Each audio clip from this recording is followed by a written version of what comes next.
Today there are a lot of developments in the Serebryansky forest area. Here, Ukrainians expertly set the stage for future counteroffensive operations, endangering the entire Russian salient toward the river.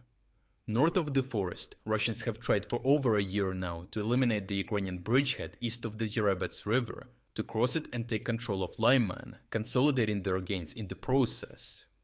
Ukrainian defenses here have held firm for a large part due to constant Ukrainian operations in the forest, undercutting Russian logistics and any attempt at a westward assault. Ukrainian brigades active in the forest have indeed demonstrated this, releasing many videos of them dismantling Russian mechanized assaults with a mix of drones and artillery fire. As you may remember, Russian units in the area were suffering from an extremely high casualty rate, allowing Ukrainians to counterattack and regain many lost positions.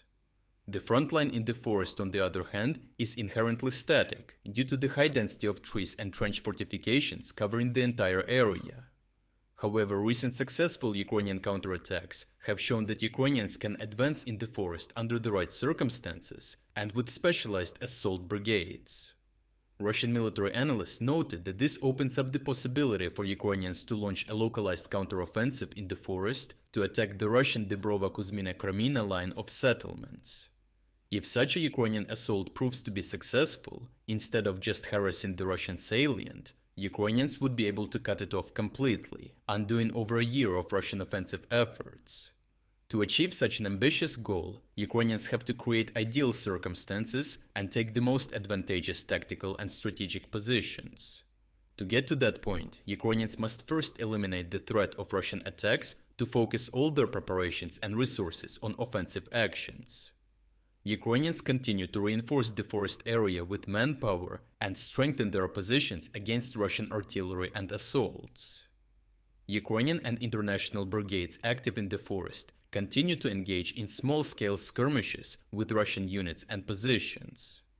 These brigades shared a multitude of footage showing them repulsing Russian attacks and harassing Russian positions with small arms fire, machine guns, and rocket-propelled grenades. Ukrainians were even able to advance a tank up to Russian trench fortifications, destroying them with the continuous direct fire of high-explosive grenades.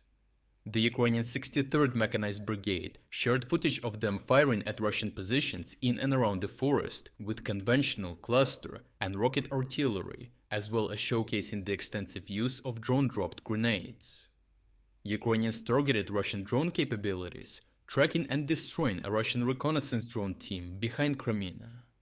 The original uncensored footage of all Ukrainian operations can be found on our Telegram channel through the link in the description. The 12th Special Purpose Assault Brigade was most prominent in the forest operations. They shared geolocated footage of them placing mines on Russian roads, thereby destroying a tank and an infantry fighting vehicle on their way to assault Ukrainian positions. The 12th Brigade's drone operators also state they hold Russian logistic routes in the forest under complete drone control. They state that they circumvent Russian electronic warfare systems in the fortifications themselves by going around and striking Russian supply lines from behind, starving them of reinforcements. It's important to note that due to the previous large forest fires, which raged predominantly on the Russian side of the forest, many wooden fortifications, ammunition and equipment burned down. While the fires simultaneously made it impossible to advance without serious risk, Russians were hit hard by these. This caused Russian units operating in the forest to already be short on material and in desperate need to repair their positions, a shortage and damage that was only worsened by Ukrainian strikes. With Ukrainian artillery, drones and skirmishes disrupting Russian recovery and fighting potential in the forest, logistical strikes undermining Russian reinforcements routes, and finally Russian drone reconnaissance capabilities weakened, it was time for Ukrainians to start launching assaults. Ukrainians launched a series of rapid attacks on Russian trenches, strongholds, and fortifications all throughout the forest. The 12th Brigade Azov also took the lead in these trench battles, sharing GoPro footage of one of their operations. The footage shows Ukrainians launching the attack in the early morning, right as the sun came up when Russians were likely still sleeping in their trenches. They coordinated their assault to move in simultaneously from all sides, surprising and overwhelming Russian defenders in an instant.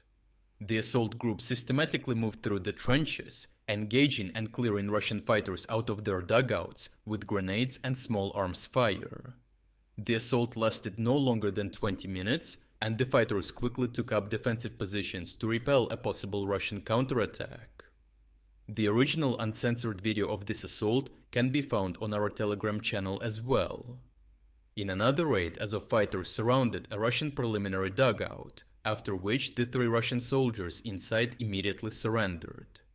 In a later interview, these Russian prisoners of war stated that they were being sent out with little training or support, and that out of their company of 110 soldiers, only 30 were still alive. The Ukrainian assaults were highly successful.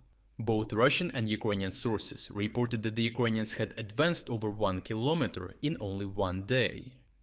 Russian geolocated footage also confirms the success of other Ukrainian assaults in the center, showing how Ukrainians repelled Russian assaults and survived Russian artillery and mortar barrages.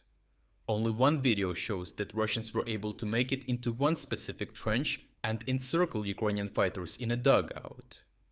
Unfortunately for Russians, Ukrainians had communicated their predicament, where after numerous FPV kamikaze drones quickly came to the rescue, completely dismantling the Russian assault.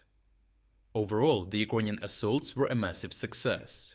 Combined Ukrainian operations completely undermined the Russian defensive situation, allowing for a series of well-executed attacks on Russian fortifications in the forest.